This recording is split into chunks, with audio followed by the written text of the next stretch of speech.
And good evening, everyone. Welcome to the 5280 podcast on the MHRT network. I'm Glenn Hauser, along with my co-host Cam Parker and Gage Madrid. Mundungus Creevy will be joining us shortly. He's just trying to build up some anticipation for his arrival. It might take a while for that to happen, but fellas, how you doing tonight? We actually have some substantive stuff to talk about tonight. What are you thinking? Well, and it is the first official victory of the Bo Nix era. We certainly have a lot to talk about when it comes to the quarterback position, specifically the preseason in general.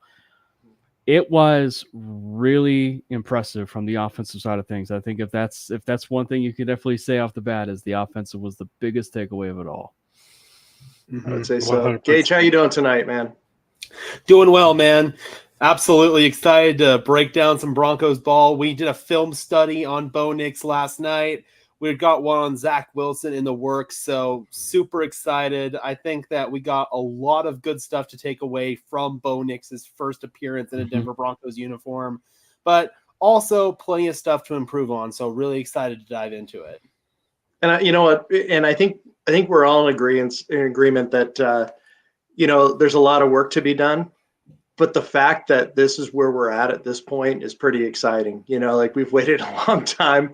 We're just all in the nest, waiting for that worm to be dangled down into our mouths and whatnot. But the game started out with the defense on the field, and Anthony Richardson was back at the helm for the Colts. Defense looked good. What do you think? Yeah, I thought that right off the bat, I thought that they really did set the tone. And I think that, there was 30 points, given up just in its entirety. But I thought that one of the strongest takeaways to lead things off, I thought one of the strongest takeaways of the entire preseason game was the run defense. There's been so much to be said about how, and I think if there's one significant takeaway from this, John Franklin Myers was not there. Zach Allen was not there, and the run defense was exceptional for that preseason game one. And if there's one thing we know that really matters when it comes to preseason, is how much it tests your depth. And the fact that they were able to play at such a high level and such a high clip should give us confidence, especially knowing the fact that it's been the talk of camp. It's been the talk of training camp. All that particular unit being upgraded as much as it has, and the way that it performed the way that it did against the Colts, really, really gratifying right out of the gate in preseason one. Yeah, 100%. I thought that the first team unit and the second team unit defensively was pretty much lights out. They were getting stops. Even when the Colts were able to drive down into field goal range, they held them to 3.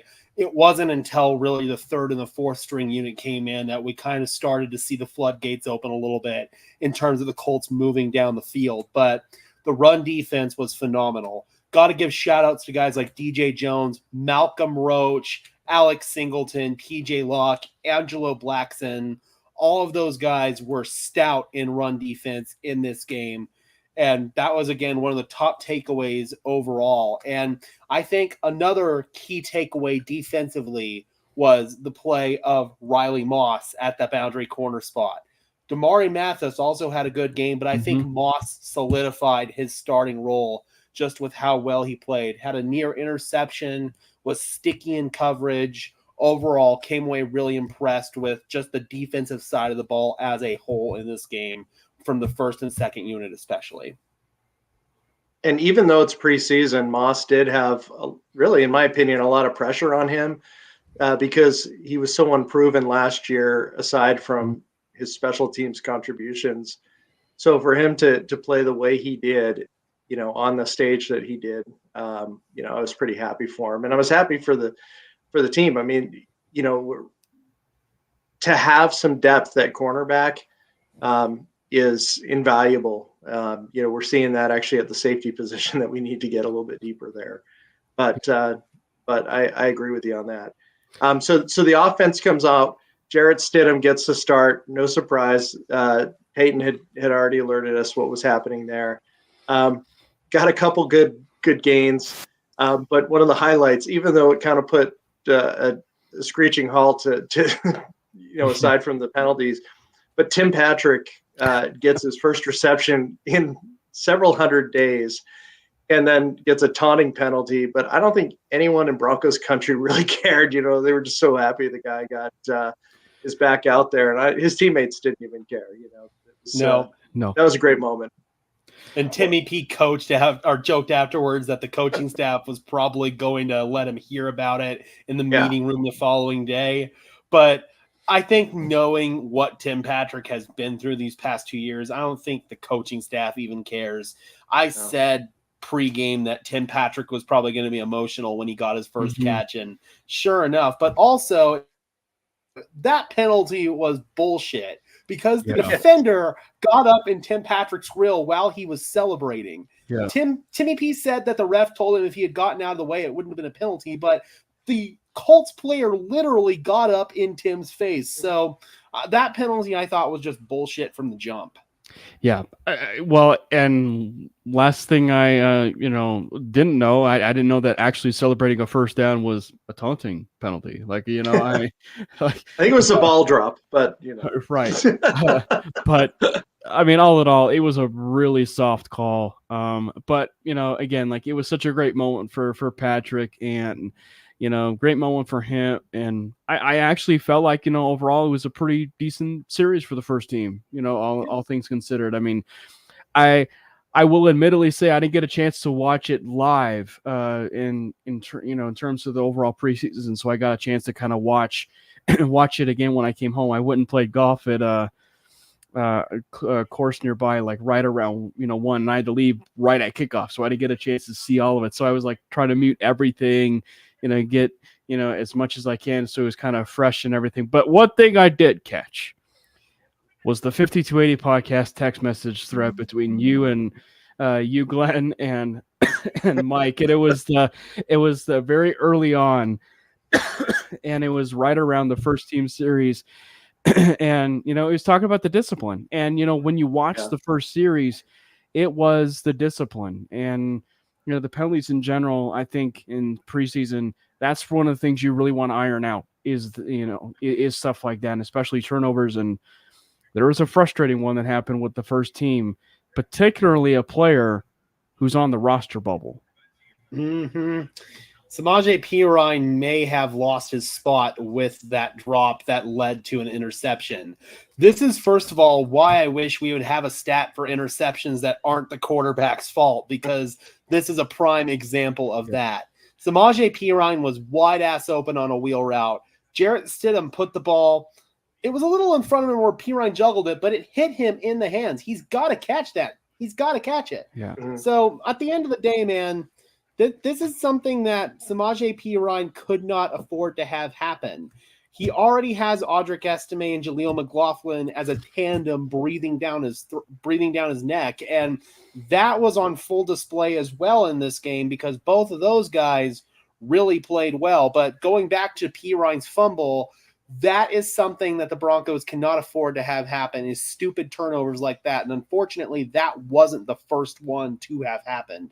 Or that wasn't the only one to have happened, I should say. But still, it was very frustrating having something like that stall out a drive. And before that, you had on the first drive, you had, I believe it was 2 false starts, and then you had Tim Patrick's taunting penalty. So you cannot have those stupid mental errors happen. It's better that it's happening now in the preseason, but those are mental mistakes that lose you football games.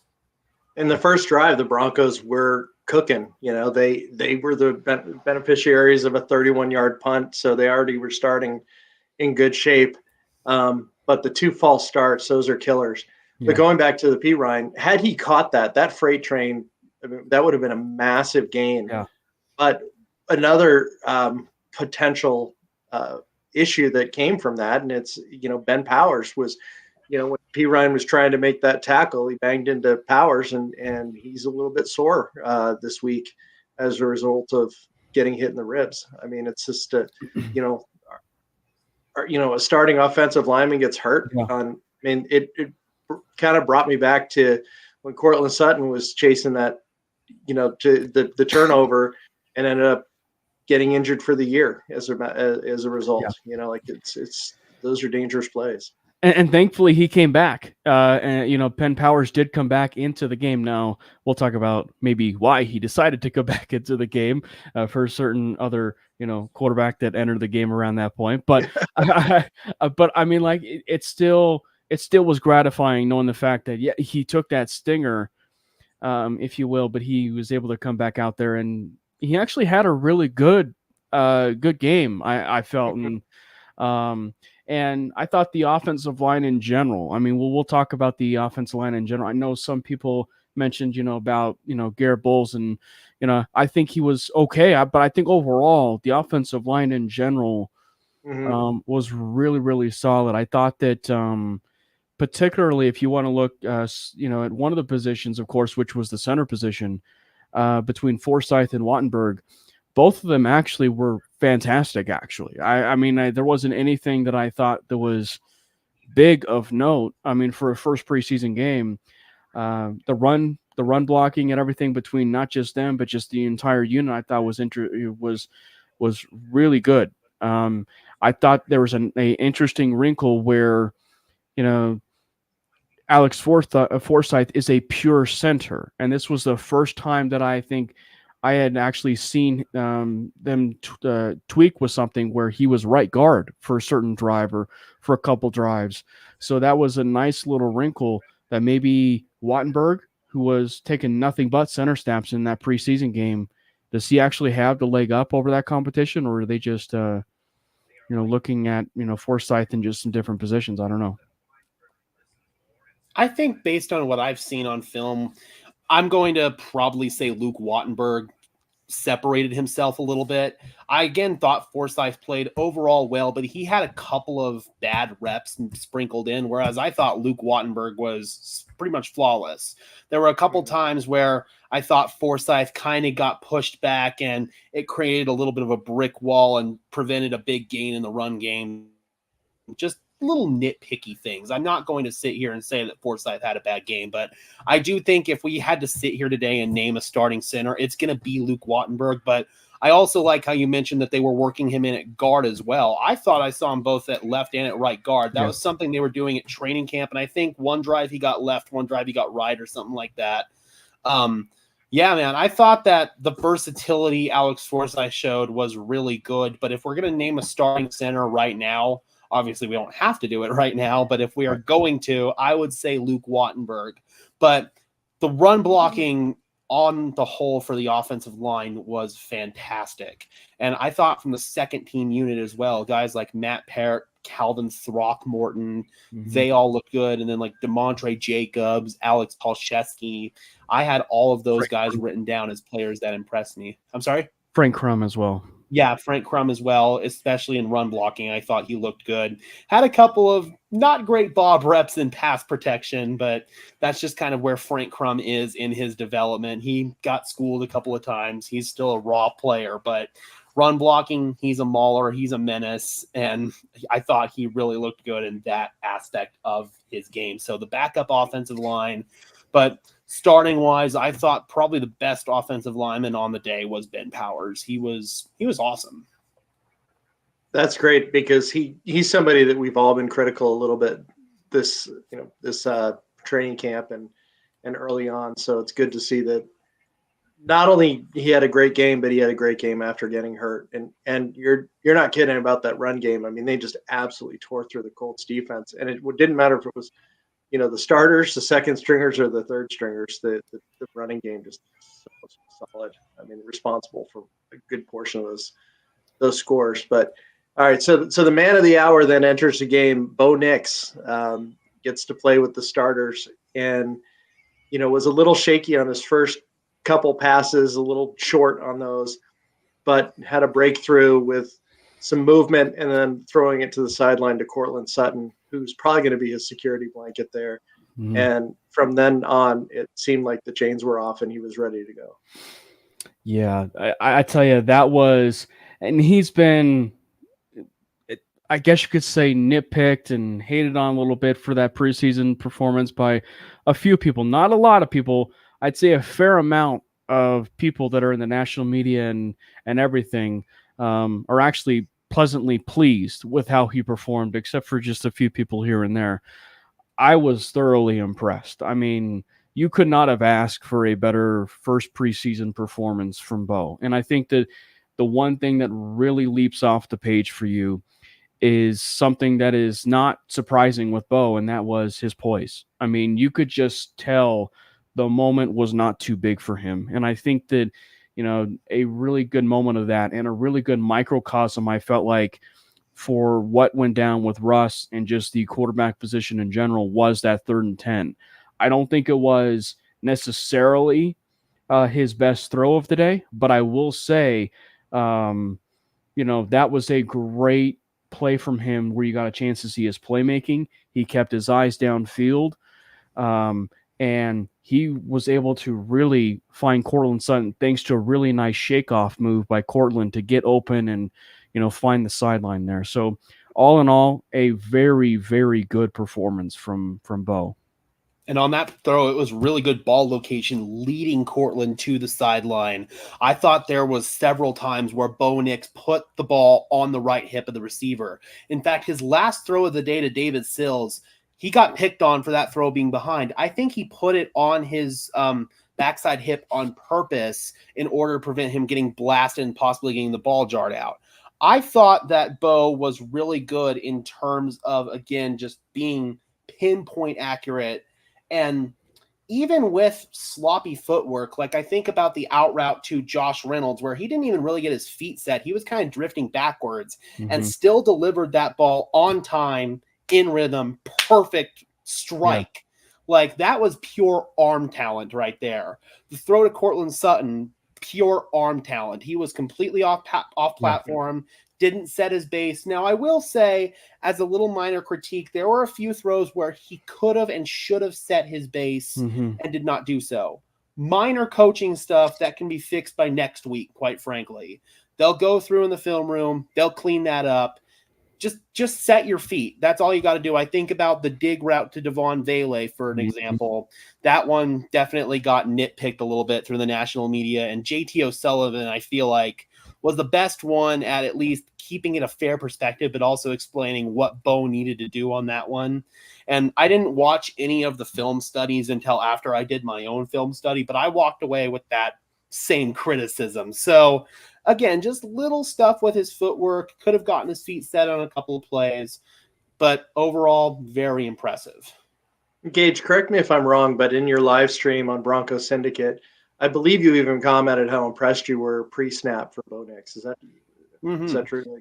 Yes, He did a really good job handling all the pre-snap stuff, the alignments, the snap count, identifying the mic, just getting everybody on the same page. I thought he did a really good job with that, and that was not a surprise to me. I mean, he was doing that pretty much all off season. That was one of the first things that stood out to the media and to fans when we got out to training camp, was how poised he was pre-snap. And I thought that was something that was on full display. And that is the biggest reason why I've always been confident trotting Bo Nix out there week one. If he can handle the operation and actually get the ball snapped, get the play out in the huddle, unlike certain quarterbacks, Paxton Lynch, then he can handle it. The moment wasn't too big for him in this game, and I don't think the moment is going to be too big for him week one up in Seattle either.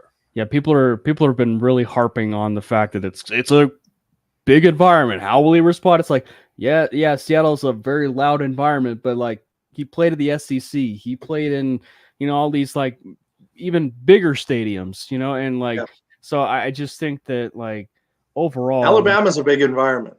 Right, exactly. Death Valley, LSU. So I mean, I get why they pump those types of narratives up, but it's like, it's not going to be new to him at all, especially going from where he was at Auburn and going to Oregon and really vying for a college football playoff. Like it's not going to be too big for him at all. I like how you talk about him pre-snap, and I just think that if you really are looking at it from the standpoint of you are nitpicking, he was antsy. I mean, he was antsy at times, but I think that even despite all of that, he was still that poised, calm and collected quarterback. I mean, you know, one of the critiques that I thought, and, you know, he was antsy in the pocket where, yeah, he didn't set his base, but I will say the one throw, and this is another one that's been kind of critiqued around a bit, but like he was, I think it was a pass where there were 3 or 4 defenders like around a wide receiver, and he threw it to the other side where really only it was Sills or but like only way there was the only place where he could get it. Maybe not the best read overall, but he still threw it to a place where only that wide receiver could get it, not even the defensive backs. For as much as there were 3 or 4 people there, you know, they couldn't get it. But I just thought overall, threw him open. To your point, the pinpoint accuracy was really impressive. And obviously it wasn't my number one throw of the day. It was more about how creative Sean was with Marvin Mims in the red zone and on that touchdown play. But that particular play, if you do not have pinpoint accuracy on that 1 yard, on that 1 yard play, that's a 99-yard interception for a touchdown. Yeah. Like, so, and if there's anything that's even a comment about his arm strength, that play alone should have shut people up entirely, because he was able to immediately zip it in, like right there, and get that touchdown in. So that was a really impressive play, RPO and everything. So I thought it was great. Yeah, that touchdown was phenomenal. I mean, he really threw that in the only place that Marvin Mims could catch it and not be in danger of that being intercepted. That was really pretty awesome for his first touchdown. You know, just looking at his stats, 15 of 21 for 125 yards and a touchdown. He ran for 17. He did not turn the ball over at all, which is great, and he wasn't sacked either. So I mean, that's quite a difference from what we've been used to the last couple of years. And Sports Nonsense hits the nail on the head. I mean, he could have had some much better stats, including a second touchdown, had that ball not gone through Josh Reynolds' hands. I mean, that looked like a guaranteed TD, which was a better play, actually, in my opinion, than that 3rd and 10. Go ahead, Gage. Yes, I would agree. But I think that I'm obviously that one guy on Twitter who was bitching about yards per attempt. How, his yards per attempt, only 5 yards per attempt. If Josh Reynolds catches that ball, the yards per attempt would have skyrocketed. Right. So, come on, bro. And I agree. That was an even better throw than the 3rd down and 10. He used his eyes to freeze that middle field safety, drops an absolute dime on that go ball. I mean, you couldn't have better ball location than where Bo put it, and Josh Reynolds lets him down. Yeah. And what was cool too is that Bo got a chance to do the 2-minute drive, and he got a chance to sit through halftime in the game planning and start the 3rd quarter. So it was a really important game just from getting him ready to be the starter. And I mean, the consensus on Twitter after that, especially amongst media members, was like, let's stop dancing around and just name this guy the starter, because it's so obvious what's happening here. Yeah. Well, and I think that, because there was so much to do this last week about what exactly is going to end up happening with, how are they going to orchestrate it for, the Sunday preseason against the Colts and with Stidham and everything else. And it was pretty obvious that Sean Payton wants Bo Nix to be the starter, because it's like, especially when he was hinting toward the idea that, we might actually see Bo out there with the ones in a preseason game, and and also paying attention to the reps and everything. And I think Stidham had 11 reps with the ones, but then Bo Nix comes in and he's playing with the ones in the preseason game, and so I think where it's really going to get interesting whether or not he's playing favorites or not, and if he really wants Bo Nix to be the guy and start week 1, is what will it be when they play the Packers? How long of a leash will that be, specifically against the Packers? Because, I mean, even when Russell Wilson was here, he played longer than he needed to in the first and particularly second preseason game. So I'm very curious to see how things really unfold in this second preseason game against the Packers. Stidham had 11. Is Bo going to have the vast majority of it in preseason with the ones? I'm very curious about that because, one thing in particular that's a very separate takeaway was Marvin Mims played with all three quarterbacks. Like he played with all three quarterbacks. So I thought that was probably maybe one of the top 4 biggest takeaways of the preseason. Indeed. And Marvin Mims has had a comparatively quiet camp, and he needed to have a big game in this game. And he had the touchdown, but outside of that, man, he was quiet.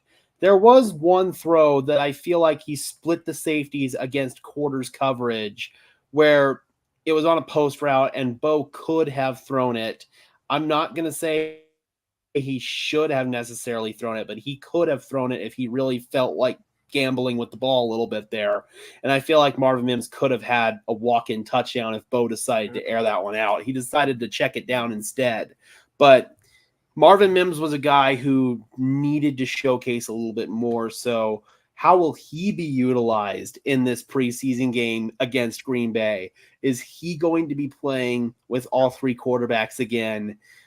I mean, we all thought Marvin Mims was going to have this big role on offense, and right now he's still trying to kind of find his way in the NFL as a receiver. We already know what his value is on special teams, but this is very interesting, the way that Marvin Mims is still kind of struggling a little bit. I'll just put it that way. That's a nice way to put it. And now we get word today that there's reports coming out of camp that Troy Franklin is really not doing well, and that would explain why he came into the game in the fourth quarter. I mean, and I feel like I saw Brandon Johnson for the first time in that fourth quarter too. I mean, just it's kind of surprising about some of those two guys that we thought would be, especially Franklin, that we thought would be playing some somewhat significant roles in the offense this year, and they are really relegated to mop-up duty. Yeah. Well, I think about Marvin Mims last year too. We thought he was going to have a bigger role in the offense than he actually did. And just the rookies in general last year, Sean kind of kept the rookies in the doghouse. Obviously with Bo Nix, it's going to be different, but how will Sean treat the other rookies this year? Is he going to limit the snaps of the high ceiling rookies this year? So maybe Troy Franklin will be kind of limited to almost a quasi redshirt year. He might still get some plays here or there, but this might be a year where Troy Franklin needs to kind of take a step back and spend most of his time on the bench watching guys like Cortland Sutton and Josh Reynolds and Devon Vele, who is definitely ahead in terms of rookie wide receivers right now. He is well ahead of the curve. He needs to watch how those guys go about their business each and every single day and just see what he can take away from that and translate it to his craft, because almost every day you see the wide receivers coach, Kerry Colbert, kind of get in Troy Franklin's face a little bit. That tells me that they hold Troy Franklin in very high regard because they are giving him such tough love. But he's definitely at a point right now where he's still getting chewed out on pretty much a daily basis by his wide receivers coach. Yeah, I still think it's just about that they hold him in high regard, and I'm not going to read too much into it unless things progress after about a year and a half or so, and maybe 2 years, and we're hearing kind of the same stuff. That's when I would be a little bit worried. But I mean, as far as the Marvin Mims thing, I'm not going to read too much into it, specifically from the standpoint of the fact that he wasn't really given that much run with the offense. I actually think it was just more simply about the reps and the opportunities that he can be, given as far as just overall in the preseason, because he needs them. And if he's going to be used in, say, large capacities and then offense, he's got to get used to the idea of being in the third, fourth quarters and being rather productive. It sounds very foolish to say, but I just think that, now that this is going to be that second year and they do expect probably big things from him, I just think that was just more grooming for the larger role. I mean, heck, they even did that with Baron Browning, and Browning actually ended up having a rather big year. going in, and this was before I think Peyton was there. Browning was playing in like the third quarter or something like that. So this isn't relatively new, I'd say. So I think that for Mims, it's just about them, featuring him in a little bit of a much larger role. But I like the fact that you touched on Devon Bailey, and one of the things that Mike wanted to touch on was the risers and fallers. Obviously, Vele's been rather steady, but I mean, as far as some of the things in terms of him really rising, possibly even up the depth chart, I would say Vele, you could definitely, say was a big riser, just even from camp to now in that Sunday preseason game. Yep. He's been a big contested catch guy in camp every single day. You get that highlight play where Devon Vele goes up and mosses somebody. He's been very consistent underneath as well. I've been really impressed with what he's brought to the table. And in the preseason game, he goes out there and he draws 2 pass interferences. Does that remind you of anybody that we've heard of before? Cortland Sutton, Tim Patrick, those kind of guys that you just throw the ball up in their general vicinity and good things will happen. They'll either come down with it or they'll draw the flag. In this case, he was really picking on Dallas Flowers, the backup corner for the Colts. And, dude, Devon Vele was very impressive. He's been impressive this whole offseason. Got to remember, yes, he's a rookie, but he's 26 years old. He is a grown man. He prime is of his prime of his career. Exactly. So he's at a point where he's a pro. He knows how to go into the building every single day with that mindset of growing and getting better. He's not still trying to juggle getting into the NFL spotlight with all the other challenges that come up with growing up in your early 20s, as somebody who is going through that stuff myself. So I feel like he's at a point in his life right now where he can just focus on ball and focus on getting his craft better each and every single day. And he's done that. And the fact that he wears number 81, and draws those penalties similar to, as you referenced, Timmy P, it was pretty fun as well. And it is going to take a little getting used to that number 12. Hasn't grown on me quite yet, but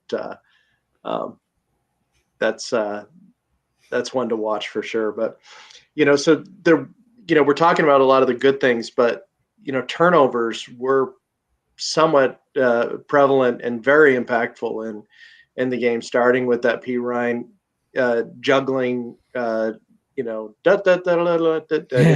that he. But Audric Estime, he had that fumble that was returned for a touchdown. Lucas Kroll, same thing, not returned for a touchdown, but a turnover. What is your guys' take on that? And just before you start, I did love the fact that with both Estime and with Kroll, that the Broncos went straight back to those guys on consecutive plays. And I thought that was pretty that has got to help their confidence. But as far as the turnovers, what are your takes? Yeah, the turnovers definitely do take it. I'm not going to give it a grade, but for Estime, it does take it down a grade. But I thought that he played overall fine, but that turnover really kind of brings it down. And it was a really great play by the defender. And I was hearing a lot of talk about how Indianapolis really takes a pride in creating turnovers, which they do. They do take pride in really creating turnovers. So Indianapolis certainly did its job in creating a turnover, but unfortunately on the flip side of that, and with where the play was happening, Estime didn't have eyes in the back of his head and just wasn't unfortunately taking care of the ball. And that's just proof that you can be the biggest, strongest person on the roster, even as a running back, and still have some fumbling issues here and there. You just hope that that's not something that continues, because certainly something that I want, to reinforce is Estime. He didn't fumble much in college. You just hope that that's because it has happened before where players who don't fumble a lot in college, for some reason, have a lot of fumbling issues when it comes to the NFL. So hopefully this is not a trend in the wrong direction for Estime. But yeah, it is certainly something to follow. with him for sure. Yeah. I remember Kareem Hunt was known for never fumbling at Toledo. And then he comes into the NFL. Chiefs are playing at the Patriots, first game of the season. First carry for Kareem Hunt. What happens? He puts it on the carpet. Hopefully, Audric Estime has these fumbling issues behind him again. Let's just make it clear. It was an awesome play by the defender. It was a great job to punch it out, and then it was a hell of a return. Awesome play by the Colts, but still, man, you've got to secure the ball. You cannot allow it to get punched out like that. Sometimes those are just going to happen. Hopefully, this was just one of those fluky things. He was able to sort of shake it off afterwards, which was good to see. But you can't have that happen. And then in terms of other turnovers, the Broncos nearly had two more. Bo Nix put a snap on the carpet. It was a run play to the left, and it looked like Bo just evacuated the center too early. It was a good snap from Wattenberg. And then, obviously, Blake Watson also put the ball on the carpet, and the Broncos were able to recover it. So just that was a theme that we saw throughout the game, was just putting the ball in harm's way, and you cannot have that happen. That needs to be cleaned up. I'm going to be paying close attention to that, especially in these joint practices on Friday with Green Bay, to make sure that ball security is of heavy emphasis. And knowing this coaching staff, Sean was pissed off about the poor ball security after the game. He said that he was worried about it coming into the game, and sure enough, his worries were confirmed. So you know that the coaching staff is going to preach 2 hands on the ball. Don't leave it exposed. Don't carry it like a loaf of bread. Just treat that ball like it's everything, Do not let that ball get on the ground. And yeah, man, it's all of those turnovers basically came off of drops or fumbles. You can't have that. Ball security is job security, in the wise words of Brock Osweiler. For sure. Yeah. One of the positions that we were also paying attention to was tight end. Dulcich got in there for a little bit. Kroll, as I mentioned, did have the fumble, but he came back with a couple terrific plays that were good gains in the next possession after the Broncos got the ball back immediately. But then he got hurt, and I don't know if there's an update on it. The last thing I heard Peyton say was he has a toe. Well, he probably has 10 of them, but that was the extent of the injury report. Have you heard anything as far as like the severity of his injury or not? We don't know for sure. If I had to speculate, probably a turf toe situation. I remember Philip Lindsay had a turf toe in 2020. I think he missed like 2 or 3 games because of it. Since this is obviously preseason, we might not see Kroll again for the rest of the preseason, just to be cautious and smart. If this is indeed a turf toe, we don't know, but he seemed to be pretty optimistic about the injury. When he was getting carted off the field, he was giving thumbs up to the fans, letting them know that he was good. He returned to the sideline in street clothes afterwards. So I don't think this is like a broken toe situation or anything like that. Sean Payton, again, just said it's a toe. So that probably means like a turf toe situation. Yeah. That is the worst name for an injury. It downplays, it makes it sound like the guy stubbed his toe essentially, but it's one of those things that is a very painful injury that takes some time to actually recover, especially if you're right in the swing of things with the season or with the preseason. So it'll be interesting. One of the guys that I am just loving as far as a tight end, he did not make any catches, but I'm so intrigued with Nate Atkins, undrafted free agent. His father is an offensive line coach, so he's a great blocker. His teammates say that he's incredibly fast, like deceptively quick. That you'd be shocked at his speed. What do you think as far as the role he could play on this team, and do you think he makes the 53? Me and Gage have talked about him a little bit, and I am so fascinated by him.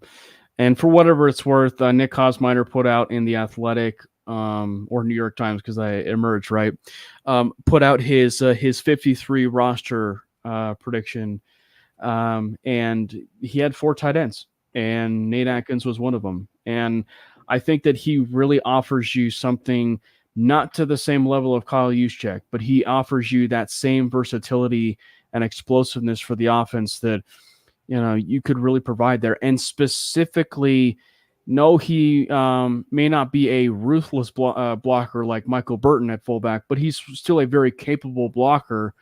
And I think that, if they are really predicated on the idea of having explosiveness from either the tight end position or just the wide receiver position or both, it would be very worthwhile to have Nate Atkins on your tight end list, especially with Adam Troutman as well. Just because, you can have Lucas Kroll, Dulcich possibly on, the same actual play type. And you're talking about two explosive options at that point. And then now you can even run some different sets with Atkins and, Dulcich. So it gives you a lot of options and toys to play with. So I love the idea with him, but he does offer you so much versatility in the passing and run offense. Yep. And he allows you to perform the same sort of deception that the 49ers do in terms of their personnel groupings, because when he's in, is he going to line up at tight end or is he going to line up in the backfield? You don't know.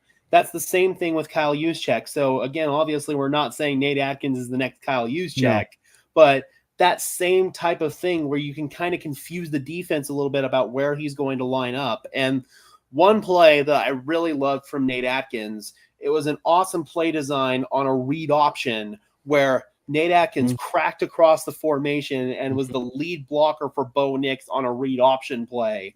That's something that you could definitely see through and through is just Nate Atkins leading the way on east to west run concepts just because of the way that he can get downhill so quickly. Michael Burton's more of your north to south power run game kind of deal. But if the Broncos did want to do some more stuff east to west, I think that Nate Atkins can bring you some versatility in that regard.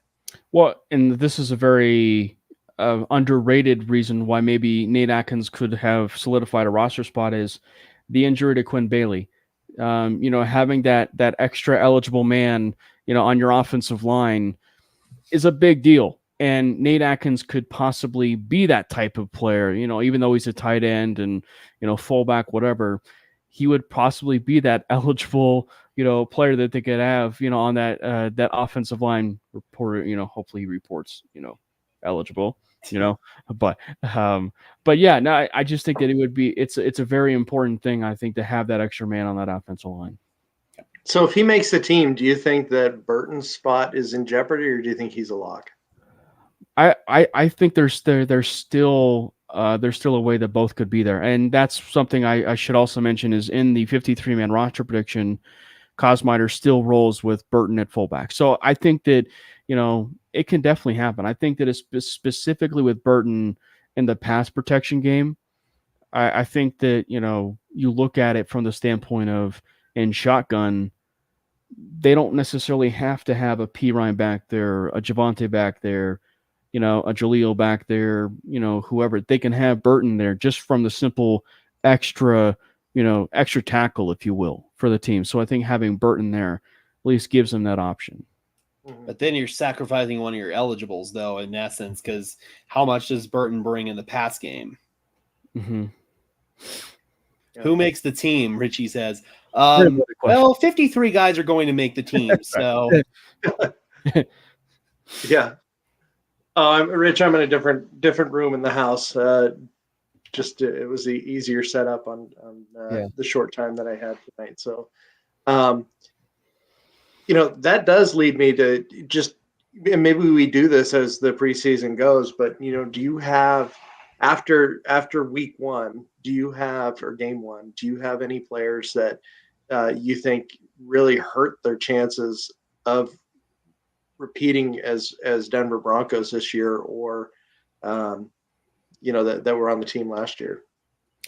Samaje Perine. Mm-hmm. Yeah, that's the biggest. Yeah, definitely the big one is Samaje.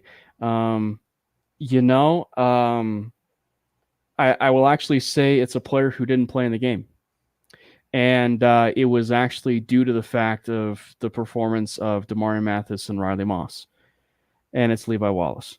I think that, Levi Wallace being injured and, and then having Riley Moss play the way that he did, and also Mathis as well. And of course, Chris Abrams-Drain. I mean, we haven't got a chance to mention him, but Chris Abrams-Drain was fantastic. He might have been maybe the best corner of the entire night. But so, I mean, like, just the fact that all three of those corners were able to play really well, at least for after preseason one, put Levi Wallace on notice right there. Look at Gage is beaming. He's been on that Chris Abrams-Drain train for a long time. The Chris Abrams-Drain train. Love that. Yeah. Dude, I've been a big fan of this Cats game ever since the pre-draft process. I squealed like a girl when the Broncos drafted him, and he's showcasing why. I mean, the interception on that 2-point conversion, he had a couple of other reps where he was just smothering in coverage. I think Chris Abrams-Drain could find his way on the field sooner rather than later, just with how impressive he's been. You've got to find a way to get this cat on the field. He is such a good football player. Yeah. It was funny. Mario had predicted on Twitter that Chris Abrams-Drain would have an interception. So, of course, when the 2-point conversion was intercepted, he goes, "It still counts." Like, Well, and of course, too, there's something lucky about wearing 31 and getting interceptions. I don't know. It still feels too soon, doesn't it? Yeah, it does. It does, but I think that if it had to go to somebody, Chris Abrams-Drain's a worthy player for it to go to. Yeah, somebody who has a chance to be here in Denver for a long time. So Justin has had a couple of visits, including a recent one yesterday, and I believe it extended to today with Atlanta. I mean, is there any news as far as what's happening there with him joining a team? It seems like things may be trending to the direction he's going to find a home here soon. I think that's, I mean, I would say, and this is not just obviously, just me, being a huge fan, but I just think that, from the simple fan, from the simple fact that, he's now met with two teams. Interestingly enough, both of those teams are with the NFC South. So is that something that he is looking specifically at? I think it, may be worth following. But I think from Atlanta's perspective, it's interesting. It's a really interesting fit for him. Both Jesse Bates and him are very intellectual and really smart safeties, and really use their instincts exceptionally well. Bates, and funny enough, actually was a very underrated safety in his own right before he was starting to get notoriety with Cincinnati, and then got paid with Atlanta. So I love that fit, and obviously he's with the defensive mind with Raheem Morris. So, and if there is a really good division for him to possibly get a nice sniff of the playoffs, it's the NFC South. It is 100% the NFC South. So my question is he going to go visit his one of his teams from his home state? Is he going to go visit Tampa Bay? I think that would be maybe another one that maybe if we're kind of knocking or checking into some check marks of that division, maybe Tampa Bay's next. I still think Tampa Bay is the better team in that division. I think that Atlanta has so many question marks right now just with Kirk Cousins' health. But granted, Michael Penix was dealing in the preseason. Got to give Michael Penix some love, man. But I do think that Atlanta might take a year to kind of get things figured out. Tampa Bay has won that division now, 4 years in a row, 5 years in a row, whatever it is. I still think that they have some really good pieces in place, and I think that they have elite defensive coaching under Todd Bowles. It's funny. I think that the NFC South as a whole just has elite defensive coaching. Dennis Allen with the Saints. I thought that would have been a great fit for Justin, just schematically. Then you've obviously got Todd Bowles, who Tampa. Main reason why the Tampa Bay Buccaneers won that Super Bowl was the performance of that defense, and Todd Bowles' coaching was a big part of that. And then obviously you've got Raheem Morris there in Atlanta, who I still think Atlanta needs a little time to get things figured out, but Raheem Morris is a really good guy to get that figured out. So I think, again, like you said, this is an interesting division for Justin Simmons to ponder, but I still think if he wants a shot, he should go to Tampa Bay. Yeah. And but we did have a 2023 Broncos safety find a new home this week after being claimed by the Carolina Panthers and failing the physical. Caden Stearns is going into familiar territory with Vic Fangio and Christian Parker in Philadelphia. How do you see that fit working out for him? I think it's a great fit. I think I could just tell you from experience, Justin was never really going to go to Philadelphia. I mean, the reason Right. why he would go to Philadelphia would be because of Christian Parker. But I think Stearns having, the success that he did his very first year with Fangio and obviously with Christian Parker there, he was exceptional his first year. And it makes all the sense in the world for him to go there. And I think that, I'm very curious to see how he fits there. He's a very, very aggressive safety. And I'm very curious to see specifically how that whole safety room is going to shake out. Now that you got maybe Cooper DeJean now in that mix, maybe with some safety. So very curious to see how all of that is going to shake out there with Philly. Yep. Good spot for him, to get to a place where he's got some familiarity. He had initially gotten claimed by Ejiro Evero and the Carolina Panthers.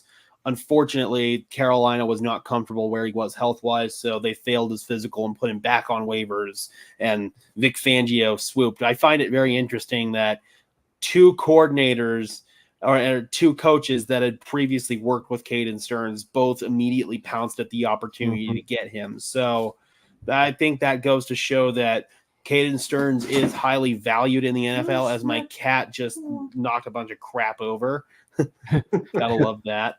But I think that Caden Stearns definitely had value in the NFL and was coveted by people he had worked with before. He just was in a very crowded room here in Denver. However, after the game, I am a little bit more concerned about JL Skinner than I was heading into it. I thought JL Skinner kind of had a little bit of struggles out there. Yeah, bless you, Cam. I thought that Skinner gave up a couple of plays in coverage, just looked a little rusty out there. Again, hopefully that's going to shake itself off with time because he's looked really good in camp. Devon Key has also looked really good in camp. The emergence of those two guys in camp made Caden Stearns expendable, but now I think we need to see a little bit more from Skinner in-game environment to justify that decision. Yeah. So Dreamweaver asks in the chat, who were the captains on offense? Who do you guys think will get the nod? We can each answer. Yeah. Well, I was gonna say it's a Pandora's box, but we spent ad nauseum, talking about Cortland Sutton. It'll be interesting to see if Cortland Sutton is going to be a captain this year. I would think Garrett Bowles would be a captain. I would venture to guess that I will say Cortland will be a captain.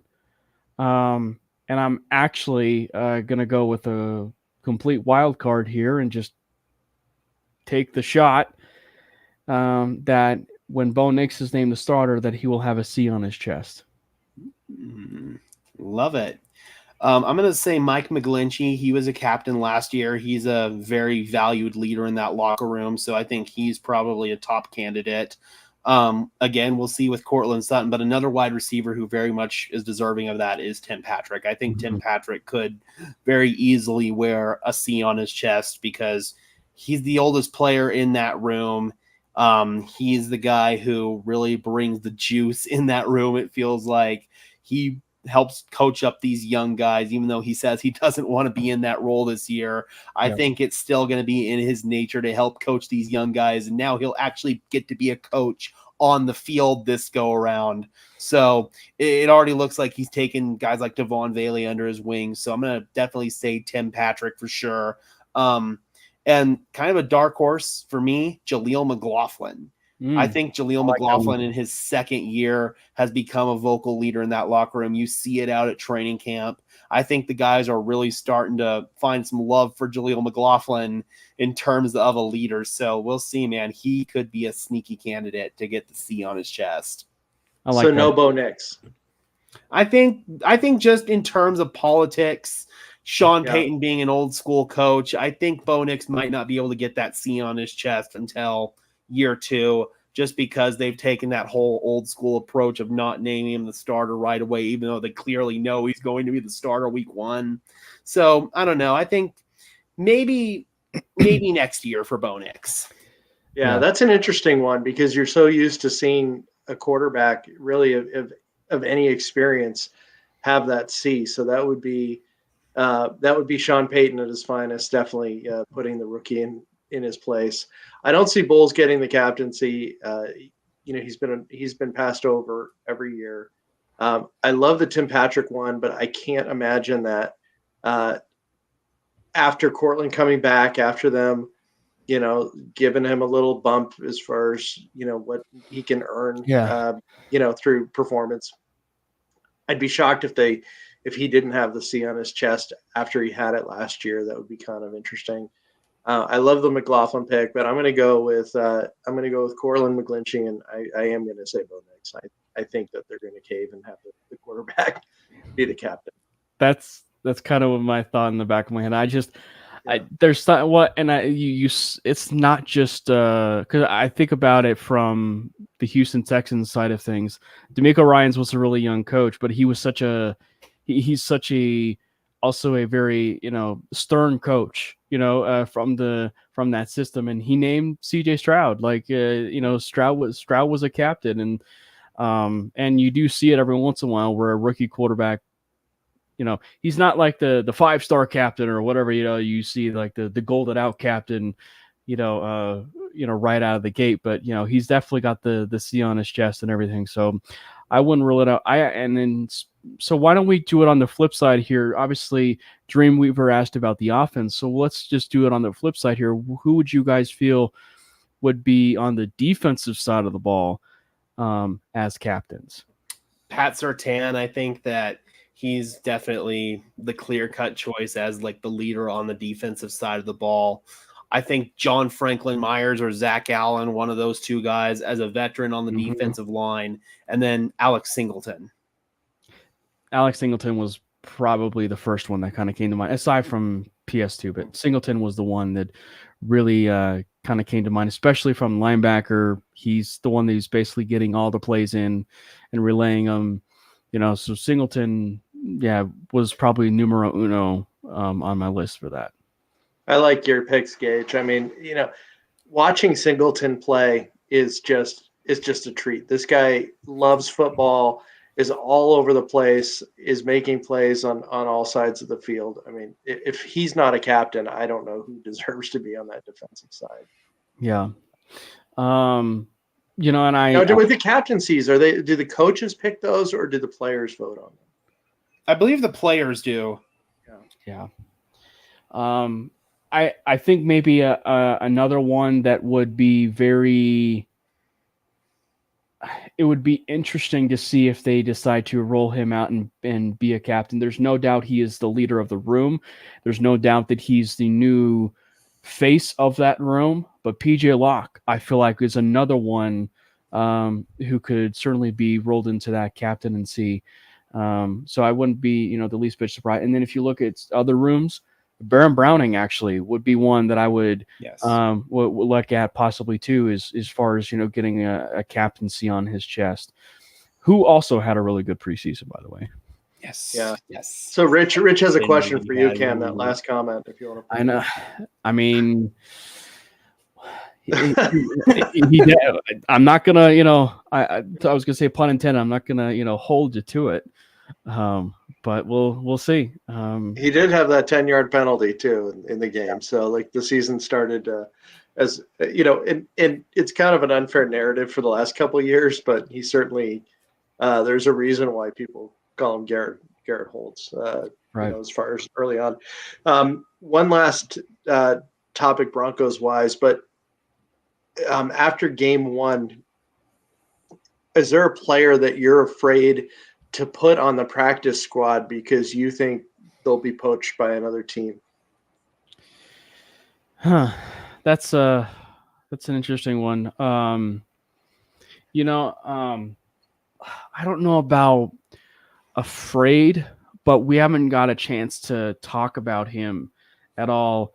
But I will say I am very curious to see how this all shakes out with Zach Wilson. I am very curious to see how it shakes out with Zach. It's been up and down, more down than up in camp. But in preseason, there's an argument to be made. He actually outplayed Bo Nix, and the amount of the way that he played and the way that he did and the way he was even able to use ball handling, which is something that Nix, can do, is the ball handling that Zach displayed on the play action there. I'm very curious to see how this all shakes out and what is the deterring factor for keeping a guy like that on, because the talent level of what he showed in that preseason is going to get him snatched up immediately. And even if he's on the practice squad. And so I think that it's going to become that conversation piece of, will he end up being the quarterback 2 right away? And the Broncos save their money by cutting their losses for Jarrett Stidham this year, or do they go forward with, the plan that I've been kind of wanting to lay out for them in general, which is keep 3 on the roster. Don't play, Zach Wilson at all. Don't play him at all. And, in this year, let him develop, let him be that quarterback that he needs to be. And then in 2025, you move on from Jarrett Stidham because obviously he's out. That's the end of his contract. And then you move forward with Zach Wilson as your quarterback too, knowing the fact that he had a full year of development under Sean. But boy, did that look good though with him, with Sean Payton in preseason number 1. I think the Broncos are already kind of leaning towards the latter, Cam. I really do. I think that they know Zach Wilson needs a year to sit. And he was supposed to get that year last year, and he got thrust in there. They don't even want to have to risk the chance of him getting thrust in there, I feel like. That's why Jarrett Stidham is still going to be here, because they want Stidham to go in there. They can trust that he can officially execute things, and Zach won't have to risk getting stunted again, because I think the Broncos – yeah, mine too. Because I think that the Broncos know that Zach Wilson has the high ceiling. We saw that in this preseason game, and even – the splash plays that he makes in training camp, like you can see the arm talent. He has a cannon, an absolute cannon. It's just sometimes he has a little too much gunpowder in that cannon and he sprays his throws. So I feel like Zach Wilson really showcased maybe he's a better in-game player than practice player. I know you tweeted something to that similar effect, Cam. But I think that that's something that Zach Wilson showcased during this game. He impressed me. He really did. But I do feel like the Broncos know, listen, we don't want to stunt anything. We want to keep keep Zach on the bench. And if Bo does get hurt, God forbid, then we can at least throw Stiddy in there. He'll be safe, conservative, basically Jarrett Bridgewater out there. That's what he will be. Right. But to answer your question though, Glenn, that's one of the reasons why if I was to fear losing a guy like that, I see Zach Wilson, because of the fact that there's no way that you would be putting him on the practice squad, because I just know, even though the Broncos got, they traded like a 6th or 7th round draft pick for him. It was a pick swap. Yeah. It was a pick swap.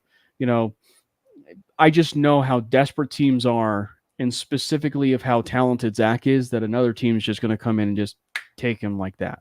Yep. Yeah. Isn't the stat like over 60 quarterbacks played last season? It was just ridiculous. Some crazy number. So the backup QB is so important. So you guys are thinking we keep 3 quarterbacks on the 53. What position then gets bumped down in your opinion? That's a tricky one because do you have less less tight ends? Like do you have less offensive linemen, right? Do you actually have less offensive linemen? I mean, I honestly don't know that answer. I mean, I really don't. And I think that one of the pieces in for Kostmiter was I think he had 8 offensive linemen. He had 5 outside linebackers. He had 4 inside linebackers, 4 safeties, and like 5 or 6 defensive backs. So it's like it's just the things that you weigh. And so I truthfully don't know that where which way they would lean, one way or another. I would venture to guess in terms of priority, I would love to see them maybe a little bit more on the offensive line and defensive line, probably just from the sheer importance of what they are on the roster. But I don't know that answer. Yeah. Well, I do have a possible idea, and I don't think in fact, I know Broncos country is not going to like it. And I'm not saying I exactly like it either, but I've heard this floated around from the media before. Tim Patrick. I know that we all are envisioning Tim Patrick having a big role. We just talked about him having a C on his chest even.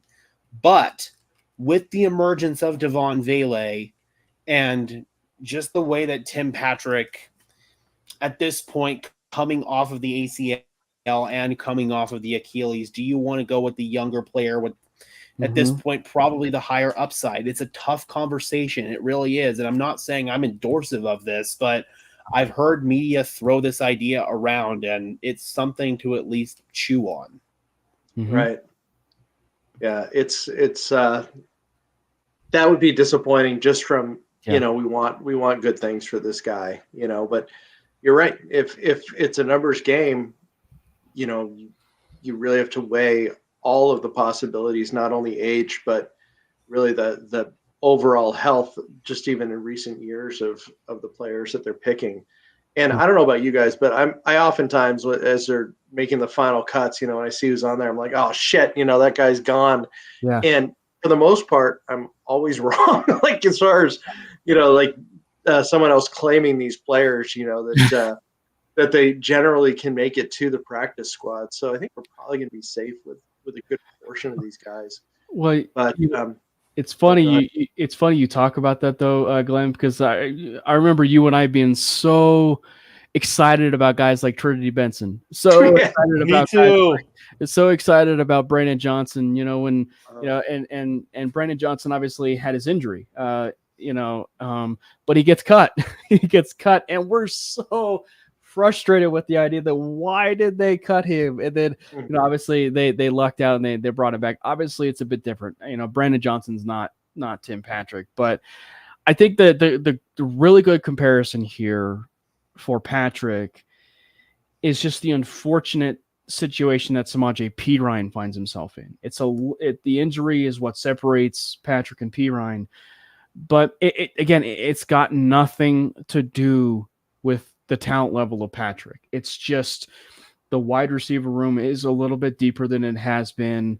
They have younger options, and I think that if they are going to be in that mode of wanting to go younger, that's why things have been floated around, possibly from us or, every other or all the Bronco podcasts that's out there, is that why Courtland Sutton might get shopped or why Tim Patrick might not actually be on the roster. So the Broncos are very clearly going with a younger team. So you can't rule out the idea that as much as it hurts, Tim Patrick might not be on the roster. Yeah. And let the record show, like none of us is really looking for that to happen. Yeah. I mean, Gage even was just talking about him being a selection as a team captain. So, we're not trying to talk that into existence. One thing that I am thankful for for Tim is that he did get his large contract, and he's going to see every penny of that. As far as actually, did he have to guarantee? Did he have to negotiate down the last year?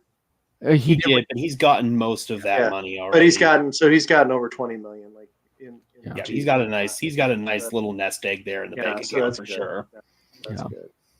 But guys, we're at the 1:10 time frame. It flew by per usual. But any final thoughts that you want to leave us with tonight? Just I'm very much looking forward to getting a chance to see in person, what this team's going to be like in Game 2 against the Green Bay Packers. And has it all shaked out? It feels like it's going to be a very important preseason game for possibly where things may end up going for obviously quarterback position and all the other positions entirely. So.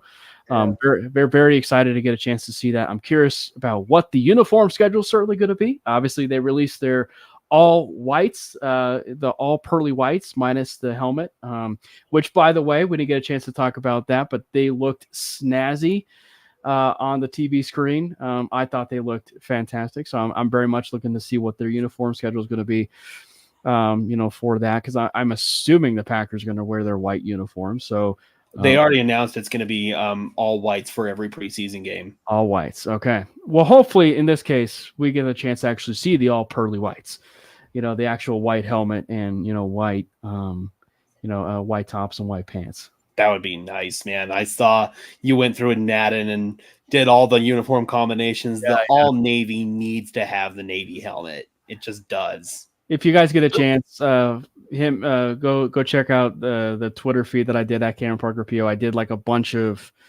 combinations of like from the new Madden game that just came out, and actually it was a lot of fun for as small of an exercise as that was. It was a lot of fun. So if Cam's boss is watching tonight, that's why he didn't get anything done this afternoon. But the uniform demonstration was balls on. It was great. Thankfully, I was off the clock. I got to tell you, though, if you ever look at, and this is the old guy talking, and I got accused of Googling an answer from on your feed, Gage, not by you, but by someone else in there. I saw that. I knew that Mark Herman was the quarterback in the LA. Anyway, back in like the 78 year, the Broncos with their throwback white jerseys wore on occasion orange pants. And it is a freaking killer fit. So I am excited the fact that, they have for the entire season the jerseys set up, but they do a day or two before the game, they're able to pick the pant combination for that. Yeah. I'm hoping that actually makes an appearance, once or twice, because that looks really, really cool. Well, I think there's been so much hoopla. And I mean, if you don't like the jerseys, you don't like the jerseys. That's completely up to you. But I think the biggest takeaway of it all is they have so many combinations they can work with. And that is something that they never had, that they absolutely never had. With the previous jerseys and kudos to Sayre Bettinger. I think he actually tweeted a very blurry picture of what the actual old uniforms were, and he said it is actually crazy when you look at that uniform and you get a chance to see what we have now, just how ugly of that uniform really is now. What, the one we just changed from last year? Yeah, exactly. The one. Yeah. So it was kind of interesting, but yeah, I'm very much looking forward to seeing, how it all shakes out. Yep. So are you guys, Gage, before you talking, you can throw this in your answer. Are you going to be at the Friday Green Bay joint practice? I am, yes. Yeah, okay. And I will be at the game as well. Awesome. Yeah. Likewise. All right, go ahead. I'm sorry to interrupt you. No, that's all I was going to say. Was I'll be like Cam. I'll be at the game, so don't hesitate to say hi if you see me out there. Yep. Joint practice also as well. So please stalk me. Wait, that came out wrong. Friday. Did it come out wrong, or are you really? Depending on who you are, you can stalk Cam. Right? Yeah, depending. I know a couple people that Cam would not mind. Right. Anyway, well, guys, thank you so much. Always love your insights, especially after a real game, especially after Bo Nix is live and direct in a Broncos uniform. Looking forward to next Tuesday when I can hear about your insights, not only on the Friday practice, but your experience just being at the stadium and what that was like. Mm-hmm. But to all the people in the chat, all the people that watch, we certainly appreciate it. Please check out all the other shows on the MHRT network. We're growing rapidly. We're at 8 or 9 shows at this point. We're bringing the neighborhood back once the regular season starts. So we got a lot of things cooking here. Anyway, well, thanks again for joining us tonight. And as always, go Broncos and beat the Packers. Fast lane when I pass in the street, bag of money in the passenger seat. Tempo's been asking for me on the road from the west to the east. Way up, I might never come down, cause the coast's racking up the flame out. So high, I might never